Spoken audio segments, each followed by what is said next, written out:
49ers, Eagles, two of the best teams in the NFL, would meet in the NFC Championship game, with Brock Purdy and Jalen Hurts looking to revive their explosive duel that they had in college. This was one of the most anticipated NFC Championship games in recent years, and it turned out to be anticlimactic. Welcome to Josh's Football Breakdowns, where we don't tell you what you're seeing, we let the film tell us what we're seeing, and we are going to look at a couple of plays from that game. But at the end of this video, I want to let you guys know we are going to show a Brock Purdy season highlight because that kid checked all the boxes this year. Now, the Eagles put up 31 points in this game, and I'm sure, as you all know, the 49ers had a unique set of challenges that they were facing. But the 49er defense actually played better than you might think. Here, Miles Sanders runs for a gain of 6 yards, and he had several nice runs during this game. But it might surprise you to learn he only averaged 3.8 yards per carry, and he was the highest on the entire team, including Jalen Hurts. So let's take a look at what went right for the Eagles on this play. Right off the bat, we can see that the 49er defensive line is lined up pretty wide. You can see some pretty big gaps in there, and that's not unusual. That's typically how the 49ers like to do it, and it's one of the things that makes them such a great pass rushing team. Well, Philadelphia would try to exploit this in the run game. Let's take a look at how. They start with the zone read between Jalen Hurts and Miles Sanders, and this has the effect of holding the linebackers for San Francisco. And now Philadelphia has the luxury of these big double teams right at the point of attack. One other thing that allows Philadelphia this luxury is they block Samson Ebukam with a tight end. And this is one of those situations where you can do that when you're running the football. Now right here you can see Fred Warner's head quickly gets pushed back, and fortunately this wouldn't be an injury. This would only be probably a stinger or a pinched nerve. He would return to the field of play, but he was down initially, and I think everybody kind of had a heart attack on this play because without the quarterback of the defense, this could be a very long day for San Francisco. Well, I really made the mistake of thinking, I will admit, that wow, we really dodged the injury bullet in this game when Fred Warner ran back out onto the field. Oh boy. Later on in the drive, Philadelphia would be facing a key 4th down, but it's only a 4th down and 3. Now right here, DeVonta Smith sees his quarterback scrambling. And if you tuned into this channel last year or any of the previous years that we've been doing it, I would tell you that when you see your quarterback scrambling, you run towards him. This makes it easier for the quarterback to execute a difficult throw on the run in a tough situation. It makes sense, right? Well, probably one of the biggest adjustments that we've seen across the board from NFL teams this year, including the San Francisco 49ers, is when you see your quarterback scrambling, you go deep because the defense doesn't expect that, and Jimmy Ward was definitely not expecting that on this play. In fact, this pass is a little bit off target, and you can see Smith turning around trying to make an adjustment to the football, but it puts him in the awkward position of running backwards. If you're a wide receiver or a running back or a tight end or anybody who catches the ball, you'll know how difficult it is to run backwards and catch a pass. Your coaches will tell you, try to never do that. And in fact, we can see the ball in flight here, and it looks like Smith thinks that, if you've ever played in the outfield, right?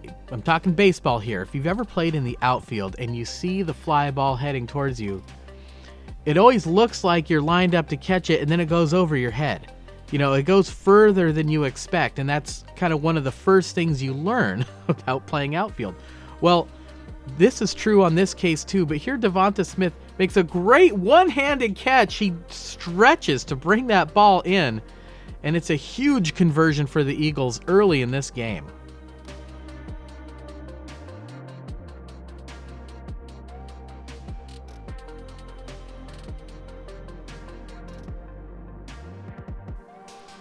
Now we don't have a good angle on it, but this ball actually hit the ground. This should have been an incomplete pass. You can see the official doesn't have a clear view of it, and the Eagles very quickly ran up to the line of scrimmage. Watch the camera quickly pan down here because they immediately went to run a play. Now, the 49ers did not have a chance to view any replays of it, so Kyle Shanahan did not challenge.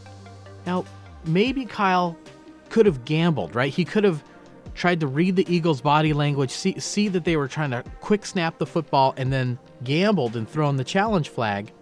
He didn't want to use a timeout in a huge game like this early in the game, so he didn't do it. And as a result, the play stands. The Eagles would punch it in using a play we've already looked at. The only difference this time is they flip the tight end to the other side of the formation. Once again, they run the zone read, and it causes the 49er defense to hesitate. And if you hesitate, you become a spectator.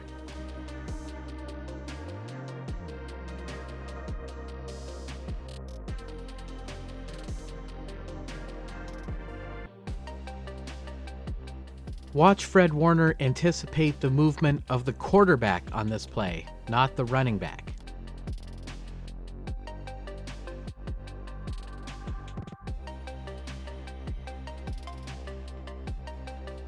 So the Eagles throw down the gauntlet right away and take the lead early in this game, 7-0. But 49er fans were excited to see what Brock Purdy could do in his first ever NFC Championship game. Let's see how he did. On this play, the Eagles made it easy on him. Anticipating a first down run, they drop one of their safeties down into the box. This leaves only one safety back deep, and on the other side of the formation from James Bradberry.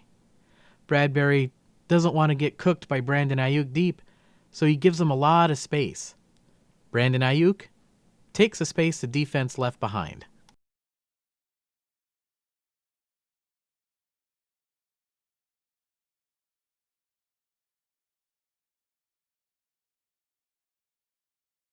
From this angle, we're going to get a great look at Mike McGlinchey taking on one of the best pass rushers in the NFL, Haason Reddick. And Reddick gets a great push, but McGlinchey held his ground and Purdy got the ball out quickly. And here we get to the play that not only changed the outcome of this game, but may have changed the 49ers' fortunes in future seasons. First, let's take a look at what they were trying to do, because Kyle Shanahan, he dialed up a winner on this play. If you're a subscriber to this channel, you know that each of Kyle's plays builds off of previous plays, not only in the same game, but sometimes from previous weeks or even previous years. You guys know that if you've been following this channel. Think back to what the 49ers did to the Seahawks over and over and over again. They would send one receiver deep, and Brandon Aiyuk would pretend to go deep and then cut across the field, coming wide open. This was because the stem of his route looked like he was going deep, so the safeties would drop back to take away those plays. But here, Bradberry anticipates the play and runs over there to make sure he's in good coverage. He gets surprised pretty badly when Brandon Aiyuk goes the other way and burns him deep. But we can already see there's a problem. Haason Reddick has beaten his man and has a clear shot at Brock Purdy. Fumble, Eagles recover, and Brock Purdy, as we know now, would have to leave the game with a serious elbow injury. Now, we saw what a ferocious rush Haason Reddick put on Mike McGlinchey earlier in this drive. If Mike McGlinchey was going to have a tough time blocking Reddick, it was pretty crazy to think that the backup tight end, Tyler Kroft, could block Reddick. This was a mistake, and it's human nature to want to try to blame somebody for that mistake, to find out whose fault it is. It's really going to be kind of tough to know for sure on this one. If this is the way Kyle drew up the play and designed the play and said run it this way, then it's the head coach's fault. If the offensive line coach told the offensive line to block it this way, well, then it's his fault. If the center was supposed to make a blocking call, a protection call, then it's the center's fault. If Brock Purdy was supposed to make that call, then it's the quarterback's fault. So it's really going to be impossible to know for sure. I know Kyle got a lot of criticism for it, and maybe that's fair because, after all, he's the captain of the ship. He's responsible for the conduct of the crew under his command. And I want you to watch Reddick as he anticipates this snap because he is bouncing all over. He cannot wait for this football to be snapped. He knows it's a mismatch. He knows he's going to get home. Now take a look at the bottom right of the screen. You can see Brandon Aiyuk getting ready to make his move. Now take a look at the quarterback, and you can see Reddick is still maybe 5 or 7 yards away. Purdy resets his feet, and this ball has to come out right now. Instead, watch carefully as Purdy makes an extra hitch. Now, Reddick's closing speed is insane, and that could have maybe been the difference in the play. It's really, really tight, really nitpicky. It technically is an extra hitch. Reddick might have gotten home anyway. He sticks his hand up. Now, this is risky to do because you're putting the hand up by the quarterback's head, but he sticks his hand up to try to affect that throwing arm of Brock Purdy. And these are high-level athletes. They're expected to be able to do these kinds of precision moves, and Reddick pulls it off to perfection. Brock Purdy sustained a completely torn UCL ligament in his elbow. It means he cannot throw the football until that gets repaired, which likely means Tommy John surgery for the quarterback. If any of you out there are baseball fans, you know what a serious surgery that is. Recovery time anywhere between 6 and 12 months, meaning Brock Purdy might miss the entire 2023 season. It's really frustrating for 49er fans who finally found their quarterback of the future, and now he's got to heal up and rehab for possibly up to a year. I know that was really tough to watch, you guys. There's a few more things I want to show you in this game, but if you just want to skip ahead to the Brock Purdy highlights, I completely understand that, and I recommend for those of you who want to see the good stuff, you go ahead and do that. You can use the chapter search to just look for Purdy checks all the boxes, or you can skip ahead to this timestamp here. Alright, so the Eagles recover the fumble, but they don't do anything with it. They have to punt back to the 49ers, and like I said, the 49er defense actually played pretty good in this game. Check out this tweet by Coach Yak. Mooney Ward and Diamador Lenore completely shut down A.J. Brown and DeVonta Smith. I want to thank Coach Yak for making his tweets publicly available. I'll put a link to his account in the description. Please go and support him. So here San Francisco gets the ball back, and they seem to be seized with a bout of insanity. We can see Josh Johnson is in at quarterback, and just so we're clear on the definition of insanity, insanity is doing the same thing multiple times and expecting a different result. Well, we see Hassan Reddick lined up there, and wouldn't you believe the 49ers try to block him with a tight end again. Now this time it's George Kittle. They bring him all the way around. I understand that, but after what just happened, I was amazed to see this. They also bring Juwan Jennings over to help double team on the play. But check out Hassan Reddick. Right before the snap, he takes a step away from Juwan Jennings. He's got that great first step. He anticipates the snap, and he completely blows by Kittle and gets home for the sack.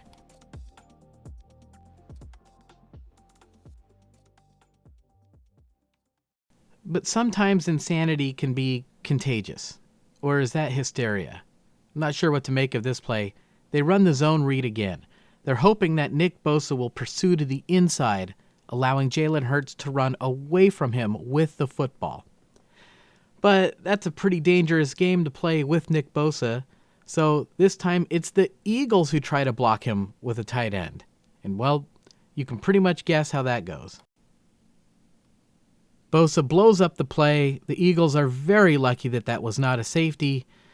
And unfortunately for Nick Bosa, because that was technically a running play for Hurts, it does not count as a sack. It's simply a tackle for loss.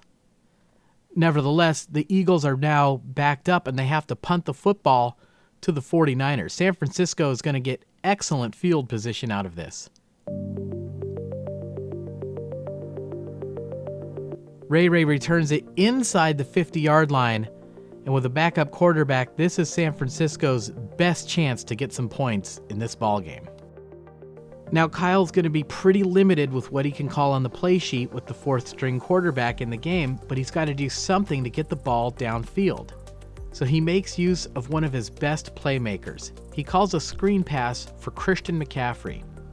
Let's take a look at where those offensive linemen are at, because if you remember back to the Seahawks game, some of the Seattle offensive linemen made the mistake of getting too far downfield before a pass was thrown, and they were penalized for it.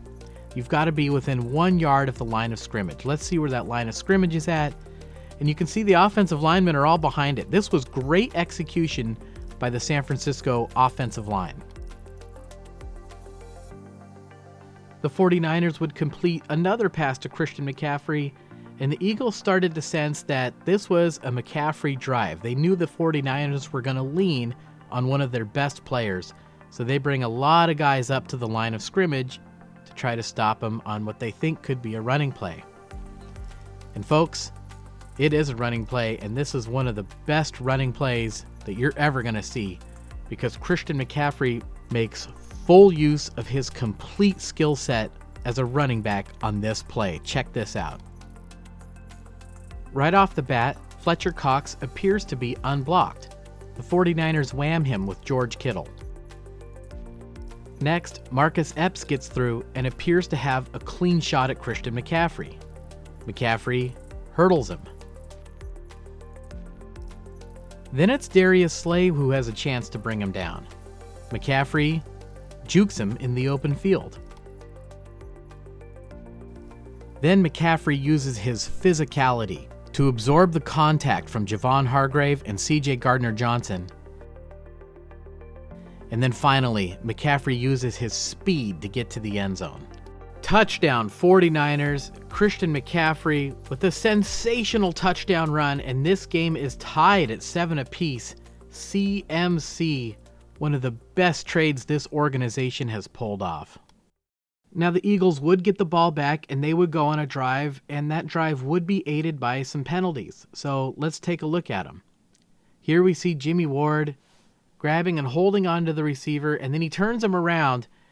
Now, you're within that zone where you're allowed some contact, but you can't interfere with them catching the pass, and that's what the officials ruled, pass interference on the play.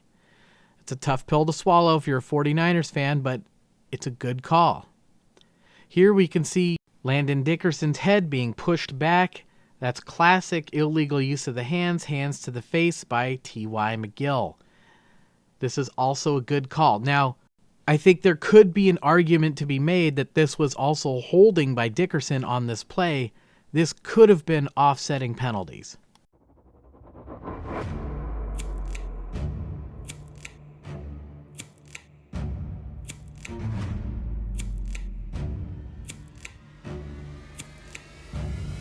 And here we see Mooney Ward cutting off the receiver's route and grabbing and holding on to him. The ball isn't in the air, so this isn't pass interference. It's illegal contact, which is only a 5-yard penalty, but it is an automatic first down. It keeps the drive going. And look, we talk on this channel a lot about being honest with ourselves. If we're being honest with ourselves, a lot of these calls in this game, they were tough to endure as a Niners fan, but they were accurate calls. I think that's a fair statement. All right. The Eagles want to punch this thing in, and here they use a concept that San Francisco used against Seattle, and it's a play we looked at. The Eagles put most of their receivers on one side of the formation, and that's where San Francisco sets up their defense, to that side. Now, when the 49ers ran this against the Seahawks, they used that as an opportunity for Brandon Aiyuk over the middle of the field. The Eagles do something different here, and it's a really nice play design. After snapping the ball, the center will pull, and Miles Sanders will follow behind him. It's a beautifully designed play. He runs to where there's no defenders and an extra blocker, and it's an easy touchdown for the Eagles, who take the lead again in this game.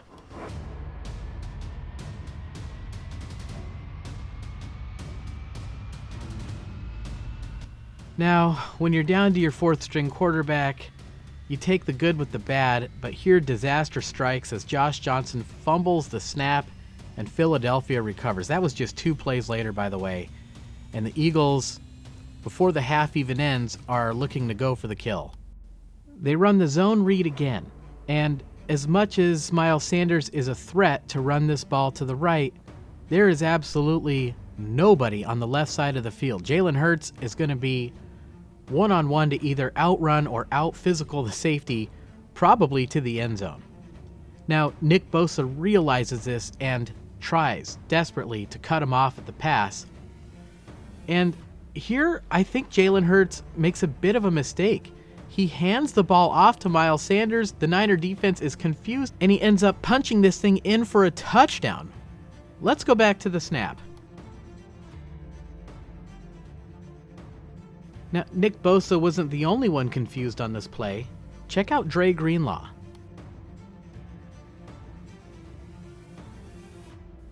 I think that was a happy accident for the Philadelphia Eagles, and the Niner defense was simply too focused on Jalen Hurts.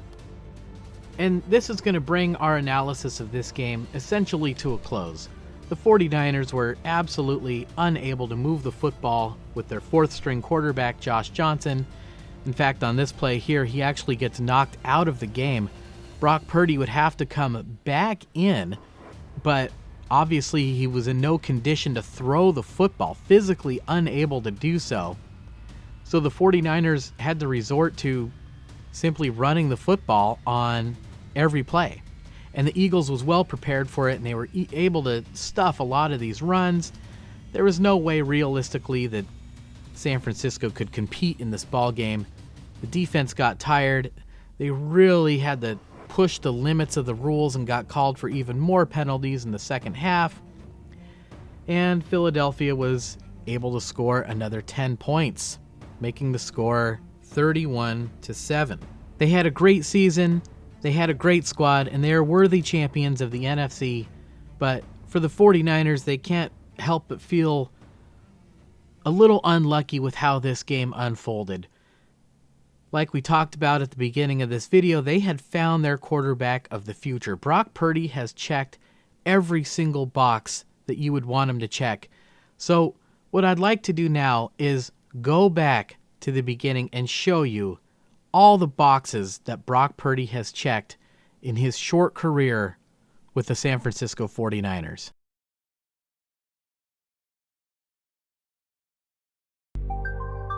Can Brock Purdy come in off the bench to replace an injured quarterback with his team trailing?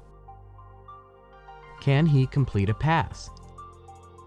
Can he throw a touchdown pass? Can he throw 2 touchdown passes in one game? Can he throw in the face of pressure? Can he throw on the run? Can Brock Purdy throw into a tight window? Can he win the game? Can Brock Purdy take a hit? Can he run for a touchdown? Can he be elusive? Can he outplay Tom Brady? Can he be the first quarterback to ever beat Tom Brady in his first NFL start? Can he play through injury? Can Brock Purdy play on a short week? Can Brock Purdy salvage plays?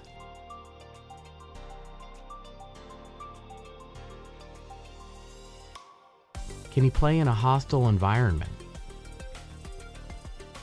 Can he run for a first down? Can Brock Purdy win on the road? Can he throw with multiple arm angles? Can he throw receivers open?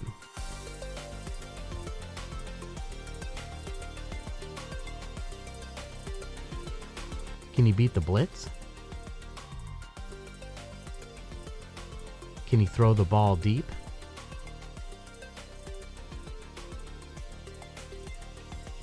Can he beat a top 10 defense in DVOA? Can he come back from being down multiple scores on the road? Can he drive the team downfield in the 2-minute situation? Can he win back-to-back games on the road?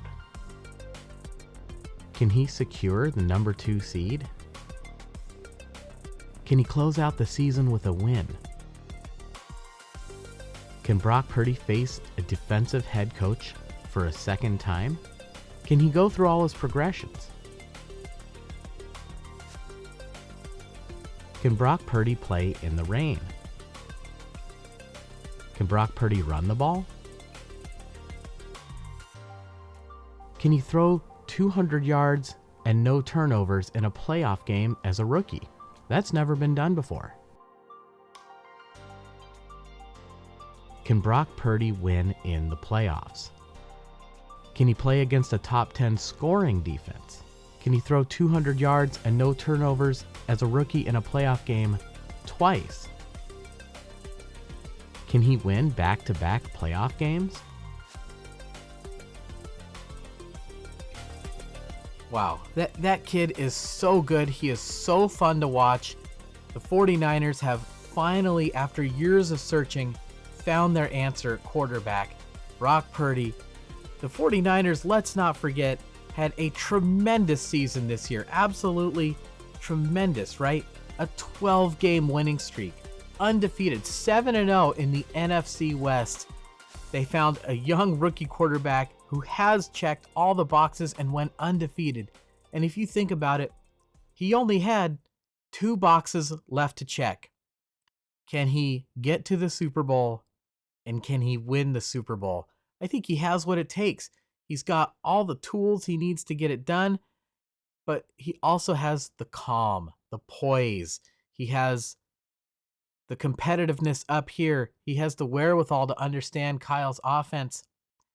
But now there's a third box that he's got to check. Can he recover from this very serious injury and surgery and maybe even a year off from football?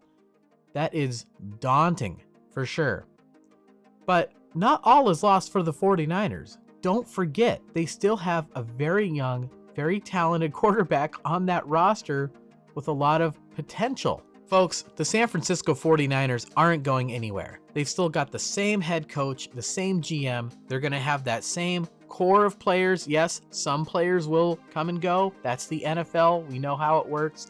But they're going to keep that same core intact.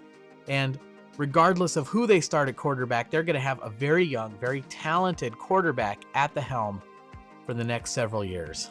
It's not how we wanted to go out. We still have unfinished business, and that is what's going to keep us coming back year after year to watch our favorite team play the greatest game ever invented, the game of football. All right, folks, I want to thank you for taking the time to watch this video. I know that was some tough stuff to look at under the circumstances. If you're new here, this is what we do every week. We break down the game, we throw in some X's and O's, and we tell the story of what happened. It really helps after the game to make sense of it all. And leave me a comment. I read every comment and I reply to as many as I can. And I especially want to thank those of you who have gone the extra mile to help support this channel all season long, every single week. You guys were there. You guys really helped me do everything I could to give you the kind of content you deserve. You've really helped me to do it the right way, and I can't tell you how much I sincerely appreciate that. You guys, it means so much to me. Your generosity has humbled me and overwhelmed me in ways that I could not even possibly imagine this season. I've been completely blown away. I really don't know what else to say. I say it every single week, and I'm going to continue saying it every week. Thank you. Thank you, thank you, thank you so much. You guys mean the world to me. You really do. I really appreciate it. Thank you. Well, folks, that's going to do it, at least for a while on this channel. We might do some Super Bowl content. I'm not exactly sure. We might do some off-season content, maybe some schedule analysis, things like that. Give me your thoughts and opinions in the comments about what you guys would like to see moving forward. Probably going to be changing the structure a little bit next season. Some of you have made some great suggestions about things like separating the final thought from the analysis portion of the video. Those are great suggestions, and I want to hear more of that. This content is for you guys, so you guys let me know what it is that you want to see. Until next time, you guys, next season we are going to be here to break down each and every one of those 49er games, and I will see you guys then.